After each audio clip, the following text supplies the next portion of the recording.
Israel और Hamas में संघर्ष चल रहा है। जंग की वजह से गाजा में इंसानी जान का नुकसान देखने को मिल रहा है। लोगों के पास खाने को नहीं है। इस बीच एक राहत भरी उम्मीद जगी है। गुज़िश्ता रोज इजराइल ने अमेरिका के सफीर स्टीव विटकॉफ की तरफ से पेश की गई नई सीज़फायर की तजवीज को मंजूरी दे दी है।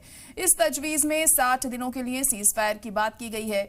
बदले में हमास के कब्जे से 10 जिंदा और 18 मरे हुए बंधकों की डेड बॉडी सौंपने की बात कही गई है। एक रिपोर्ट के मुताबिक इजरायली अधिकारी ने इसकी तस्दीक की है। हालांकि ये साफ नहीं हो सका है कि परमानेंट सीज़फायर पर बातचीत कब और कैसे शुरू होगी, जो कि हमास की अहम मांगों में शामिल है। व्हाइट हाउस की स्पोक्सपर्सन कैरोलाइन लेविट ने तस्दीक की है कि इजरायल ने अमेरिका के नए सीज़फायर प्रस्ताव को ऑफिशियली मंजूरी दे दी है और उसके बाद ही ये तजवीज हमास को भेजी गई है। तजवीज अमेरिकी राष्ट्रपति डोनाल्ड ट्रंप और विशेष दूत स्टीव विटकॉफ ने तैयार की। इसे हमास के पास गौर के लिए भेजा गया है, लेकिन अब तक कोई आखिरी फैसला नहीं हो पाया है।